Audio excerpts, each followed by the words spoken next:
wuxuu ahaa dagaalyahankii ugu geesisanaa ee soo maray adduunkan. saxaabi uu nebigu ku tilmaamay inuu yahay seeftii Alle.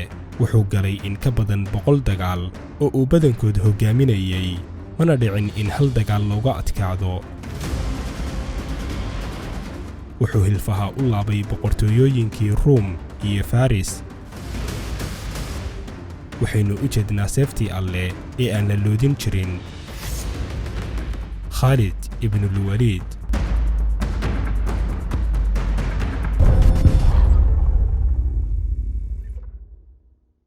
magaciisa oo dhammaystiran waa Khalid ibn al-Walid bin al-Mughira bin Abdillahi bin Makhzum bin Yaqta bin Murra bin Kacab ibn Lu'ay ibn Qalib.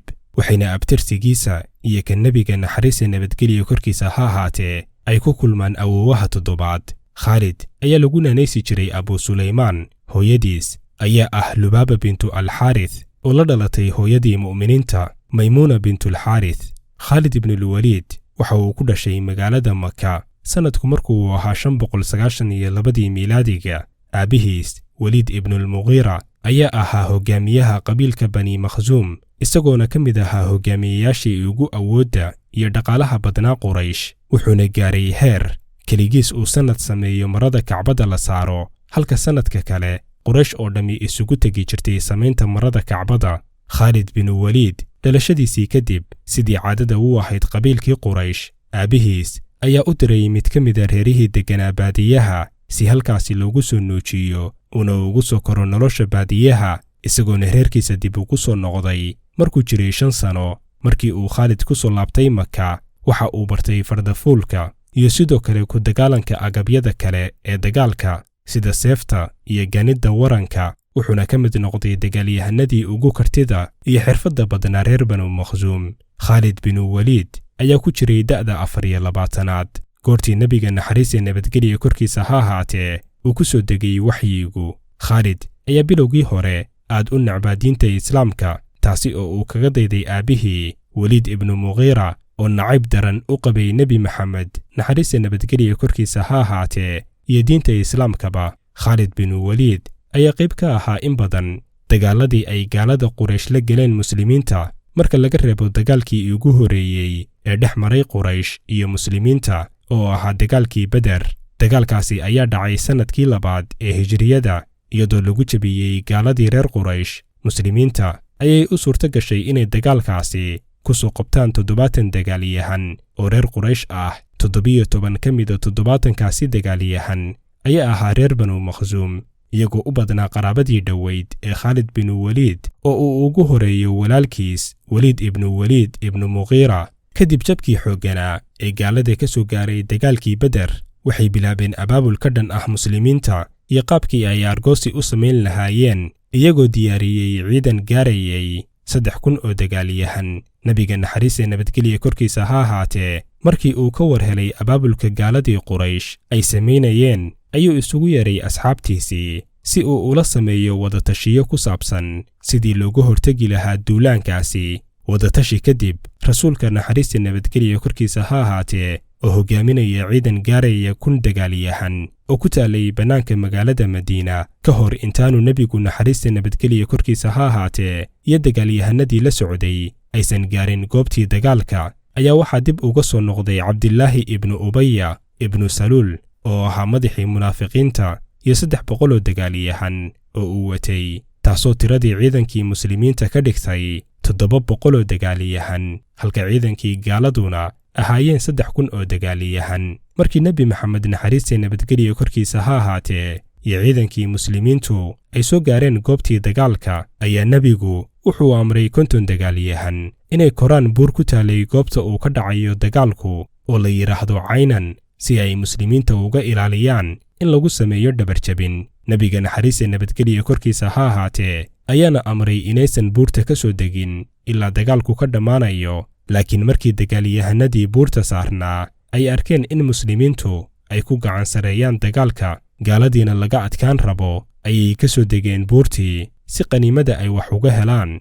Khalid bin Walid oo ahaa waqtigaasi hogaamiyihii ciidamadii midigta ee gaalada ayaa ka faa'iidaystay tallaabadaasi, isagoo soo jiray dilayna dhowrkii saxaabi ee ku haray buurta dhabarjabinna ku sameeyey ciidamadii muslimiinta oo cayrsanayay ama eryanayay gaaladii, taasi oo keentay in gacansanaynta dagaalka ay yeeshaan ciidamadii gaaladu. xeeladdan uu sameeyey Khaalid awgeed iyo sidoo kale baalmariddii ay baalmareen asxaabtii looga tegay buurta amarkii nebiga naxariis iyo nabadgelyo korkiisa ha ahaatee, wuxuuna sidaasi ku noqday dagaalkii Uxud, dagaalkii ugu horeeyey ee muslimiinta looga adkaado, waxaana dagaalkan ku shahiiday 70 saxaabi, halka gaaladiina ay ka dhinteen 22. kadib dagaalkii Uxud, Khaalid bin Waliid ayaa ka qayb galay dagaalkii Axsaab ama loo yaqaanay qaswadii Khandaq ee dhacday sanadkii 5aad ee Hijriga. dowrkii Khaalid ee dagaalkaasi ayaa ahaa in ciidamadii gaalada uu ka ilaaliyo gadaal si aan loogu samayn dhabarjabin, isagoo hogaaminayay 200 oo dagaalyahan oo fardooley ah. dagaalkan ayay ku gacan sareeyeen muslimiintu, laguna jabiyey gaaladii Quraysh iyo gaashaanbuurtii ay horkacayeen, kadib markii Ilaahay subxaanahu wa tacaala muslimiinta u soo diray malaa'ig ka barbar dagaalamaysay. sanadkii 7aad ee Hijriga, kadib heshiiskii Xudaybiya oo qodob ka mid ah qodobadaasi uu dhigayay in muslimiinta iyo gaaladii Quraysh ay hakiyaan dagaalkii ka dhaxeeyay muddo 10 sano ah, Khaalid bin Waliid ayaa u jihaystay inuu ka fakaro sidii uu ku rumayn lahaa diinta suuban ee Islaamka, iyada oo ay si dhiirigelisay warqad uu walaalkiis Waliid oo uga horeeyay islaamnimada uu u soo qoray, kadib markii rasuulka naxariis iyo nabadgelyo korkiisa ha ahaatee uu weydiiyey Waliid walaalkiis Khaalid. Waliid ayaana warqadaasi ugu yeeray walaalkiis Khaalid inuu soo islaamo, isagoona u sheegay in rasuulka naxariis iyo nabadgelyo korkiisa ha ahaatee uu weydiiyey xaalkiisa, taasoo Khaalid aad uga farxisay, wuxuuna go'aansaday inuu islaamo. kadib markii Khaalid bin Waliid uu u soo socdaalay magaalada Madiina si uu u soo islaamo, ayuu jidka kula kulmay labadii saxaabi ee Cumar bin Caas iyo Cusmaan bin Dalxa oo iyaguna u sii jeeday Madiina si ay u islaamaan. Khaalid ayaa islaamay isagoo jira 43 sano. Khaalid markii uu soo islaamay 3 bilood uun kadib ayaa waxaa u suurta gashay in xirfadiisii dhanka dagaalka uu ku difaaco diinta Islaamka, isaga oo ka qayb galay dagaalkii Mu'ta oo dhacay sanadkii 8aad ee Hijriga. Khaalid ayaa bilowgii hore dagaalkaasi uga qayb galay ka askari ahaan, laakiin markii ay shahiideen 3dii saxaabi ee hogaaminayay dagaalkaasi ee kala ahaa Zayd bin Xaarith, Jacfar bin Daalib iyo Cabdillaahi bin Rawaaxa, kuwaasi oo u kala dambeeyey hogaaminta ciidanka, ayaa ciidankii Khaalid bin Waliid u doorteen inuu hogaamiyo, isagoona diyaariyey istiraatiijiyad lagu tilmaamo mid ka mid ah istiraatiijiyadihii ugu wanaagsanaa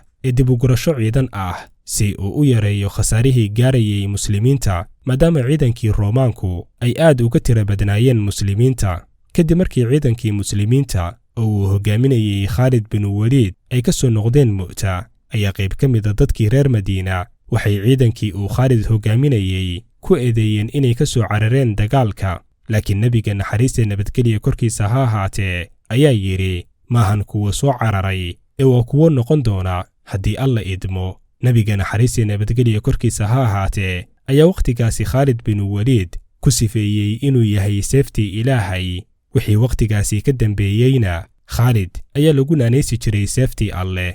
doorkii hogaamineed ee Khaalid bin Waliid ku lahaa dagaalkii Mu'ta ayaa u suurta gelisay inuu ka mid noqdo hogaamiyaashii 4 ahaa ee hogaaminayay ciidankii muslimiinta furashadii Maka. ciidanka muslimiinta ayaa gaarayay xilligaasi 10,000 oo dagaalyahan. furashada Maka ayaa suurta gashay dagaal la'aan markii laga reebo garabkii uu hogaaminayay Khaalid bin Waliid oo ay koox ka tirsan gaaladii Quraysh oo uu hogaaminayo Cikrima bin Abi Jahal ay damceen inay is-hortaag ku sameeyaan, laakiin Khaalid iyo ciidankii uu hogaaminayay ayay u suurta gashay inay kooxdaasi ka dilaan 12 dagaalyahan, halka intii kalena ay goobta isaga carareen. furashadii Maka kadib waxaa ciidankii muslimiinta ku soo biiray 2,000 oo askari oo reer Maka ah, taasoo tiradii ciidankii muslimiinta ka dhigtay 12,000 oo askari. waxaana Maka kadib ay ciidankii muslimiintu u jihaysteen magaalada Daa'if oo ay degganaayeen 2 qabiil ee kala ahaa reer Banu Thuqayf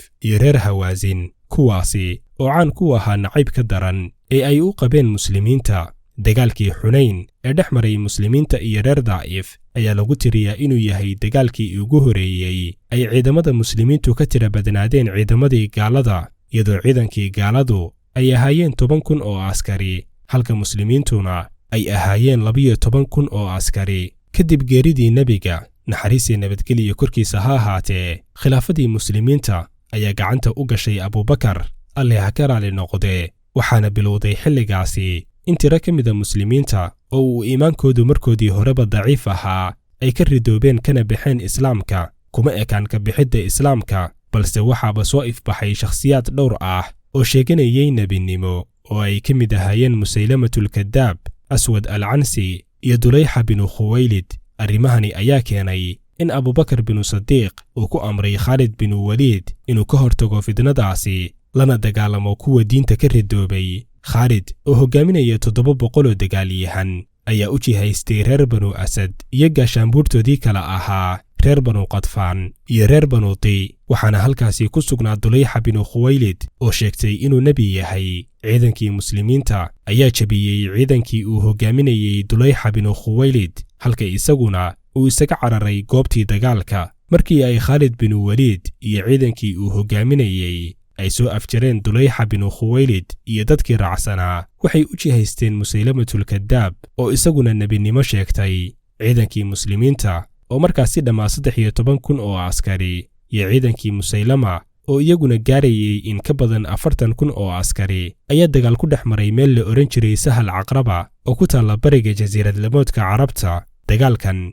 ayaa la oran jiray Yamaama wuxuuna ahaa mid ka mid ah dagaaladii ugu darnaa ee ay muslimiintu la galaan murtadiintii ka noqday diinta islaamka. ciidamadii muslimiinta ayaa jabiyey ciidankii Musaylamatul Kadaab iyadoona goobtaasi lagu dilay Musaylama. dhanka muslimiinta waxaa goobtaasi ku shahiiday saxaabo badan oo xifdisnayd quraanka taasoo keentay in Abubakar binu Sadiiq uu amro in quraanka hal kitaab lagu aruuriyo.